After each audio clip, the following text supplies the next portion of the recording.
Cher maître des clés, j'espère que tout se passe bien pour vous, sincèrement. Et je vais faire en sorte que ça se passe bien pour vous. Et c'est l'objet de cette chaîne YouTube. C'est-à-dire qu'on partage des choses, on partage des connaissances, des points de vue. C'est tout l'objet de ma chaîne YouTube. Et aujourd'hui, une anecdote qui m'a été racontée par un ami et qui m'a dit que dans sa famille, il y a des gens qui donnent de l'argent à leur enfant quand il a des bonnes notes. Vous voyez un peu la situation? Donc pour encourager leur enfant, les parents ont décidé de lui donner des bonnes notes. Et en fait, ils ont un tableau avec une grille tarifaire. En fonction des notes, tu gagnes de l'argent. Et cette situation-là, en vérité, on la vit tous d'une manière ou d'une autre, même si ce n'est pas sous cette forme-là. Hein? Parce que je vois bien les petits malins qui disent « Non, moi, jamais je ferai ça, l'argent, gna gna gna, c'est pas bien, blablabla. » Mais quand tu veux tendre la carotte d'une autre manière, et je vais en parler tout à l'heure dans une autre partie, eh bien, vous allez faire la même chose. Vous êtes dans le même système, vous êtes dans la même logique. Même si la forme, elle change, la logique est la même. À la fin de la vidéo, on va répondre exactement à ce qui se cache derrière ça. Parce que derrière ça, il y a la recherche de quelque chose que tout le monde recherche. Et en fait, par l'expérimentation, eh bien, on s'y prend un petit peu mal pour la plupart d'entre nous. En tout cas, dans mon entourage, c'est ce que je constate. La première chose, c'est la question de la note.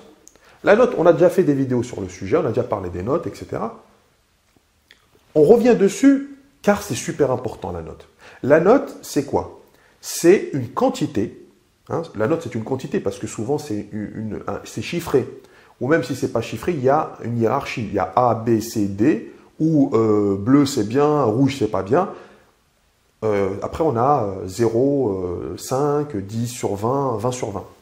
Quoi qu'il arrive, il y a la notion de quantité à la note qui est collée, qui est attribuée, et c'est ça qui est important.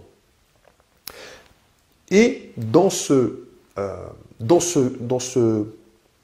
chemin-là de la note, il y a beaucoup de choses.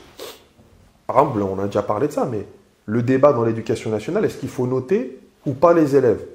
Comment on évalue les élèves? Et c'est toute la question de l'évaluation. Et c'est super important. Et quand on regarde bien, ce n'est que le début du chemin de l'enfant, parce que là, on parle de l'école. Mais qu'en est-il au bout du chemin quand il arrive dans le monde économique et qu'il est obligé de travailler l'enfant? On remarque que c'est la même chose. C'est la même chose. Et si vous voulez, même si vous ne voulez pas, ça ne change rien, c'est que cette préparation-là chiffrée, c'est la même qu'on retrouve la même logique. C'est la logique de la concurrence, c'est la logique du chiffre. Hein, quand on demande à des travailleurs de faire tant de chiffres d'affaires, qu'on demande à, je sais pas moi, des policiers de faire tant d'amendes, tant de procès-verbaux pour verbaliser des infractions, tant, etc. Derrière, on veut motiver par l'argent. On veut créer un espèce d'intérêt par la quantité. Et ça, c'est quelque chose qui a un impact très important dans la façon de penser des gens. C'est structurant. C'est-à-dire que ça structure, pas structurant dans le sens c'est structurant positif, mais c'est structurant, pour moi, personnellement, je trouve négativement. Pourquoi? Parce que ça devient un filtre et un ancrage dans l'esprit des gens que c'est en fonction de telle quantité que je vais produire, que je vais motiver, que je vais faire. Et là, on a aujourd'hui notre société telle qu'elle est, elle est construite sur cette base-là. Elle est construite sur cette base-là. Et on en arrive à un système de concurrence, de comparaison qui est mis très tôt en place à l'école et qui continue jusqu'à la retraite. Et là, on a des enfants. Vous allez voir, je vais faire un va-et-vient incessant entre le monde économique, parce que c'est lui qui dicte les programmes scolaires, c'est lui qui dicte l'organisation scolaire. Si vous regardez une usine, elle est organisée, à l'époque, hein, parce qu'il y a de moins en moins d'usines, si vous regardez une usine, elle est organisée comme une salle, comme une classe, comme de l'école en fait. Si vous regardez les entreprises, c'est organisé dans la logique des classes de l'école. C'est la même chose. Et on prépare les enfants tout doucement, à remplir des cases. Pourquoi? Parce que le filtre principal, c'est la quantité. Tu as 18 en maths, tu as 2 en français, tu as 27 en sport, Tu as 40 sur 40 ceci, etc., etc., etc. Après, vous allez me dire, oui, mais comment on fait pour noter les gens, etc. En fait, la question, c'est qu'est-ce que tu veux évaluer chez un individu? Tu veux évaluer des compétences techniques uniquement, parce que c'est ça qui est mis en avant. C'est les compétences techniques de la personne. Et après, quand tu as une société où les gens ils sont en burn-out, aujourd'hui, il y a un phénomène, je ne parle pas du burn-out, le phénomène du burn-out, il existe depuis les années 70-80. Et c'est pour ça qu'on a inventé le développement personnel. C'est une espèce de pansement qu'on met sur une grave blessure pour accompagner les gens et continuer à produire sans voir que ce qu'ils font, c'est n'importe quoi. Mais ça n'engage que moi. Et celui qui n'est pas d'accord, il peut me le dire dans ses commentaires. Et voilà. Donc vous avez le droit de vous exprimer sur le sujet. Par contre, revenons à la base. Revenons à des fondamentaux. Hein, et là, tout doucement, je suis en train de glisser vers ma conclusion. Mais je ne vous le dis pas tout de suite, je vous le dirai à la fin. Je vous disais qu'on est dans une société avec des bases qui sont celles-ci, donc il va produire des comportements.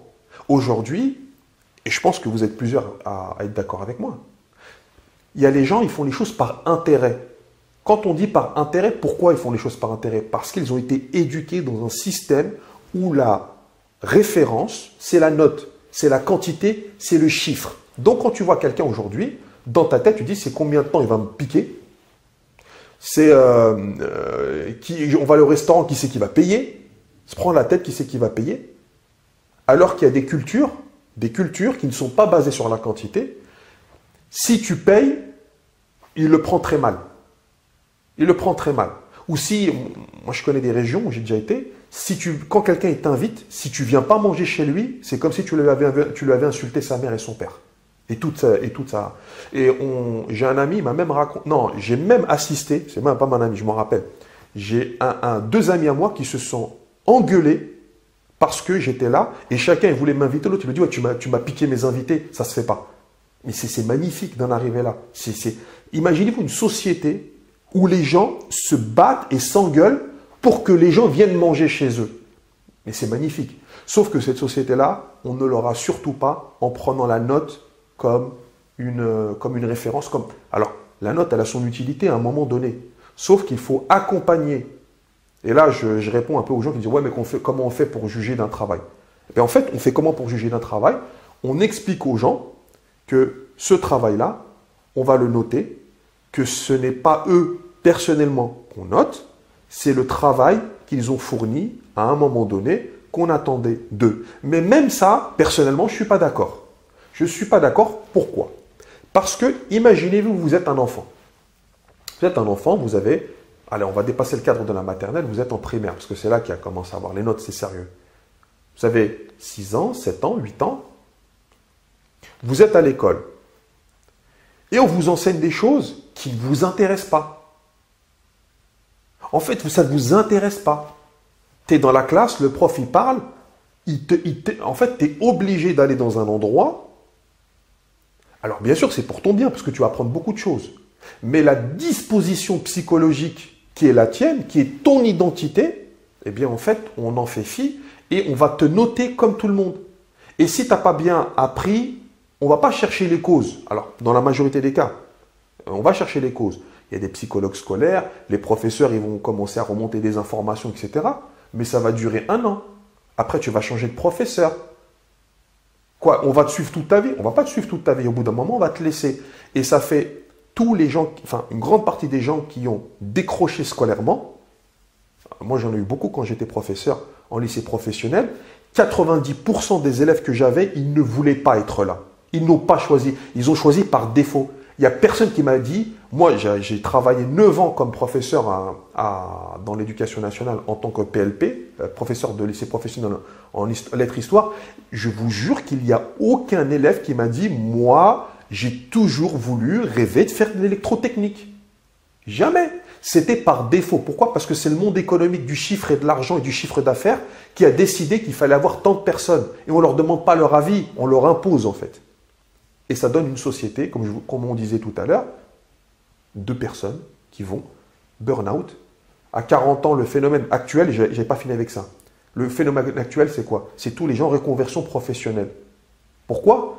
Parce que déjà, tu arrives avec des gens, ils ne te considèrent pas pour ce que tu es. Ils te considèrent par ce que tu renvoies comme image, la façon dont tu t'habilles, plein de trucs comme ça, plein de considérations qui ne sont pas personnelles, qui ne respectent pas ton identité. Il faut jouer un rôle en fait. Donc après, les gens, ils en ont marre. Ils en ont marre. Et quand il y en a marre, il y a mal à la barre. Non, je plaisante. Donc on revient à mon exemple avec l'enfant de 8 ans, 9 ans. Tu vas le noter, l'enfant, il n'a pas envie d'être là, ou il est fatigué, il n'est pas motivé à ce moment-là. Il faut que les 30 enfants soient motivés au même moment à 9h30 pendant le contrôle de français, parce que toi, tu l'as décidé, et après, tu le notes en fonction de ça. Je suis désolé, c'est injuste. Et là, par le chiffre, vous avez inculqué l'injustice, vous avez inculqué la comparaison, et là j'accuse, oui, je suis désolé, parce que comment vous voulez qu'on modifier un système s'il n'y a jamais personne qui va dire ça c'est bien, ça c'est pas bien. Et après, on va lui dire dans les commentaires, ouais mais toi qu'est-ce que tu proposes? Mais moi je n'ai rien à vous proposer en fait. Moi je vous dis j'ai mal. C'est comme si je vais voir le médecin, je lui dis docteur j'ai mal, il me dit qu'est-ce que tu proposes? Mais c'est pas moi qui ai été élu ministre de l'Éducation, c'est pas moi qui ai été élu président de la République, c'est pas moi qui ai les subventions, c'est pas moi qui ai les moyens. Moi le seul moyen que Dieu m'a donné pour faire ce que je fais, c'est quoi? Je fais des vidéos et je dis aux gens là vous avez mal actuellement, vous allez avoir encore plus mal si vous emmenez vos enfants vers ce chemin-là. Et il y a des parents qui sont obsédés par les notes. Parce que le but de tout ce que je vous dis, c'est ça. C'est plus au niveau des parents, d'agir au niveau des parents, ou même des professeurs qui me regardent, d'élever votre conscience. D'élever votre conscience pour avoir des meilleures pratiques en tant que professeur. Suspendez. Personnellement, quand j'étais prof, je notais la progression des élèves et pas la performance au moment donné. Si un élève, il m'écrivait une phrase en début d'année et au bout d'un trimestre, il m'écrivait 2 ou 3 phrases, il a augmenté cette compétence, pour moi, il avait joué son rôle parce que je pars de lui-même. Mais si je le note par rapport au texte, c'est sûr, il va avoir 0. Il va avoir même une note négative par rapport à la référence. Non, ça ne m'intéresse pas. Ce qui m'intéresse, c'est son évolution personnelle, de la personne elle-même. Donc, ça nous fait glisser de la note vers l'argent. Parce que, rappelez-vous l'anecdote de départ, c'est des parents qui utilisaient l'argent. Mais c'est la même chose pour comment dirais-je, pour tous les parents. C'est-à-dire que souvent, si tu fais telle chose de bien, je vais t'acheter un vélo. Là, ce qui est marrant, une anecdote, hein, je vous le donne, et là, ça fait un petit clin d'œil à ma mère. Quand j'ai eu le concours de professeur, donc j'avais, je sais plus, j'avais 29 ans. Ouais, j'avais 29 ans. Elle m'a dit, si tu réussis le concours de prof, je t'achète un vélo. Je travaillais déjà, j'avais de l'argent, etc. Mais comme elle voulait me motiver, elle me dit, si tu réussis le concours de prof, je t'achète un vélo. Voilà, maman, si tu regardes la vidéo. Et là, en fait, on est tous un peu comme ça. On négocie avec nos enfants. À la base, ce n'est pas du tout un mal. Pourquoi? Parce que l'être humain, il fonctionne comme ça. C'est une fonction de base dans l'être humain. La motivation chez la personne, c'est susciter son intérêt. Comment tu suscites l'intérêt de quelqu'un? C'est quand tu vas lui donner ce qui lui plaît en échange de quelque chose qui lui plaît moins, mais qui est utile pour lui. Aller à l'école, apprendre des choses, c'est utile pour les enfants. Mais ils sont trop jeunes pour comprendre. Donc, tu vas leur dire, oui, si tu fais ça, je vais t'emmener au restaurant. Oui, si tu fais ça, etc. Sauf qu'il faut les accompagner avec un discours de responsabilité qui va avec. Bien sûr, c'est très, très important. Si on donne que des cadeaux en fonction des bonnes notes, en fonction des bons comportements, je parle de bonnes notes, de quelque chose de matériel, eh bien, la personne, elle va toujours chercher le matériel. Ça va devenir une fin en soi. Ce qu'il faut, c'est partir du matériel parce que c'est ce qu'on voit le mieux, c'est ce qui est sensible. C'est ce qu'on peut toucher, c'est ce qui est concret. Et tout doucement glisser vers le conceptuel, l'idée et le métaphorique. Et ça se construit avec la maturité.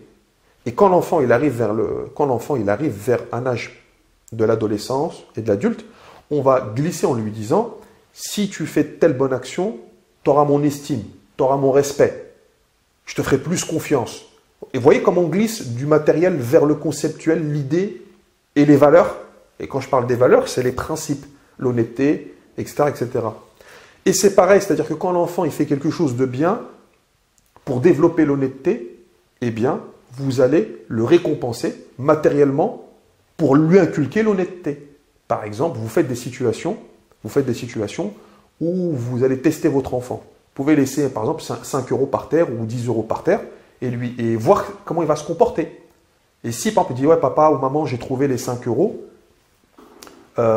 tenez. Et là, vous lui dites, franchement, ce que tu as fait, c'est super.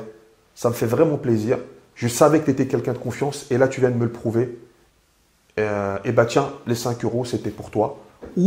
Et petit à petit, après, vous glissez. Et c'est important d'avoir ce discours-là. Et j'ai vu trop de parents. Alors, il y avait l'anecdote de cet ami, mais il y avait aussi, j'ai vu trop de parents qui pensent qu'en donnant systématiquement des récompenses matérielles à leurs enfants, ils allaient les motiver dans le futur. Vous ne les motiverez pas. Vous allez les motiver à être des gens qui cherchent que l'argent, qui cherchent que le matériel, qui cherchent que l'intérêt. Il y a des gens aujourd'hui, moi je connais quelqu'un qui, s'il n'est pas gagnant quand il parle avec toi, il ne parle pas avec toi. Il estime qu'il perd son temps. Parce que c'est quelqu'un, il a été perverti. Il est rentré dans le côté obscur de la force. Le pauvre. Le pauvre. Ou les pauvres, parce qu'il n'est pas le seul comme ça. Il pense que si tu l'appelles au téléphone et qu'il décroche, ah, lui, il va me prendre 5 minutes. C'est 5 minutes que je pourrais prendre pour corriger mes cours ou corriger mon site internet ou accompagner un client parce qu'il est chauffeur taxi ou VTC. C'est pas normal d'en arriver là. Elle est où la solidarité humaine? Et là, je suis en train de glisser tout doucement vers ma conclusion, qui est la recherche du bonheur. Derrière la réalité, je vous parle de la réalité, et là, on fait tomber les masques. Pour faire tomber les masques, il faut faire tomber l'illusion du matériel. Tous les êtres humains cherchent le bonheur. Aussi bien celui qui a son enfant dans ses bras qui lui fait des bisous, que le drogué dans la rue qui est allongé parce qu'il s'est mis une aiguille dans le bras, que la personne qui est en entreprise et qui veut gagner beaucoup d'argent. Tous ces gens, ils cherchent le bonheur, sauf ils s'y prennent d'une manière. Est-ce que cette manière, elle est la bonne? C'est à vous de vous poser les propres questions. C'est à vous de vous demander, est-ce que ce que je suis en train de faire actuellement avec ma femme, avec mon mari, avec mes enfants, avec mon père, avec l'école, avec le travail, avec mes voisins, est-ce que ça participe à mon bonheur? Ou alors c'est juste du placebo? Est-ce que c'est juste de l'illusion de se croire fort, de se croire riche, de se croire quelqu'un? Les pires, c'est ceux qui pensent qu'ils sont quelqu'un. Je ne vais pas développer parce que c'est un peu long. Mais le bonheur, il est gratuit. Le bonheur, il est gratuit. Le bonheur, il n'y a pas besoin. Il y a des gens qui vivent dans des campagnes, des lieux isolés. Le temps, on dirait, il est suspendu. Et quand tu les vois, ils t'accueillent chez eux. Je l'ai vécu. Ils te sourient. Ils sont contents quand tu viens. Ils n'ont pas grand-chose. Ils n'ont pas grand-chose. Ils n'ont pas grand-chose. Et ils sont contents. Pourquoi? Parce qu'ils partagent quelque chose qui est gratuit, que nous avons tous en nous. C'est la gentillesse. C'est les valeurs humaines. C'est le fait d'être disponible. Oui, des fois, on est occupé. Oui, des fois, on travaille. Mais globalement, comment on va éduquer nos enfants de maternelle, primaire, collège pour que ce soit des bonnes personnes? On veut tous une société. Là, on parle souvent. Je ne regarde pas beaucoup les médias parce que c'est n'importe quoi et que vous gagnerez beaucoup de temps à ne pas les regarder. Allez lire des livres de choses qui vont vous structurer. Mais on parle de quoi? On parle toujours et beaucoup de situations qui sont stressantes. Et on dit, oui, il y a trop de délinquants. Oui, il y a trop de... Alors, les plus gros délinquants, c'est ceux qui volent des milliards. Celui qui te casse ta bagnole et t'a cassé ta bagnole, c'est un débile.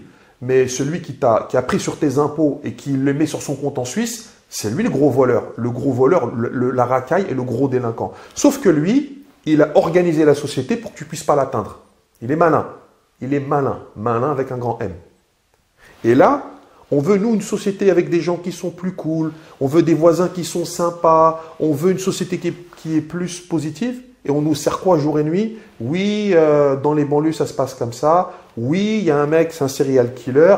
Oui, et on nous sert des gens comme ça. Pourquoi? Parce qu'à l'école, chiffres. On fait que des gens chiffrés. Et on n'en a rien à faire de développer la gentillesse, l'honnêteté, la solidarité. Et parce que ça, ce n'est pas des choses qui sont quantifiables. Et on préfère se cacher derrière du chiffre, de la performance, du PIB, etc., au lieu de dire mais comment on va construire comment on va construire des programmes scolaires pour qu'on ait un enfant juste. Comme ça, quand il va grandir, il sera juste. Toutes les personnes qui sont alors, quand on parle de racailles, que ce soit les racailles en col blanc ou les pauvres gars des cités, je ne défends personne, mais c'est un milieu que je connais bien. C'est des gens, c'est des pauvres. C'est-à-dire qu'ils sont pauvres intellectuellement, ils sont pauvres spirituellement, ils sont pauvres socialement, ce qui n'excuse pas le fait de faire des bêtises. Mais c'est plus facile de faire des bêtises dans ce cadre-là que dans d'autres cadres. Et là, c'est que si on les avait pris suffisamment tôt, les mêmes personnes, dans un contexte différent, ça devient Zidane, ça devient des ministres, ça devient des grands artistes, ça devient des gens exceptionnels. Pourquoi? Parce que le cadre, il était différent. Et nous, on ne veut pas changer de cadre. Pourquoi? Parce qu'on a les œillères. On a les œillères du chiffre, on a les œillères de la quantité. On veut tout quantifier. Tu prends 2 pilules matin, midi et soir, même quand elles sont dégueulasses, même quand il y a une liste d'effets négatifs qui sont comme ça, qui sont encore plus dangereux que la maladie elle-même. Autant avoir mal au crâne pendant 2-3 jours que prendre des trucs qui vont te faire vomir et qui vont te faire mal à l'estomac. Pourtant, c'est la société du placebo. C'est la société de on va boucher le trou du bateau avec un sparadrap. Donc la recherche du bonheur, c'est la quête de sens. On a perdu le quête de la sens, le quête du sens de la vie. Et là, j'insiste sur ce fait-là. Pourquoi? Parce que le sens de la vie, c'est pas d'être un salarié dans une entreprise et être humilié toute sa vie juste pour obtenir une petite retraite toute pourrie et avoir l'illusion d'être bien. C'est pas ça. Le sens de la vie, c'est d'appliquer des valeurs. On est là sur Terre pour appliquer des valeurs. On représente les valeurs suprêmes. La gentillesse, le respect, l'intelligence, l'amour. L'amour qui est la valeur suprême. L'amour, c'est important. Mais comme on ne les développe pas, comme on ne les cultive pas, on passe notre temps à se comparer, à se concurrencer. Donc, qu'est-ce qu'on peut faire à notre niveau, chacun? C'est de commencer déjà d'être conscient de ces sujets-là. Ensuite, d'étudier le bonheur. On veut tous le bonheur? Étudions le bonheur. Qui sont les gens qui ont parlé du bonheur? Quels sont les livres qui parlent du bonheur? Qui sont ces personnes que je peux fréquenter, avec qui je restais, dont la préoccupation, c'est le bonheur? Une fois que j'ai fréquenté toutes ces personnes, lu tous ces livres, eh bien, je peux après, moi-même, m'imprégner de ce bonheur auquel j'aspire et auquel l'être humain a été créé pour vivre. L'être humain a été créé pour vivre du bonheur et pas du chiffre d'affaires et pas des notes et des je sais pas quoi. C'est sur ces sages paroles que je vous quitte et que je vous donne rendez-vous pour une prochaine vidéo.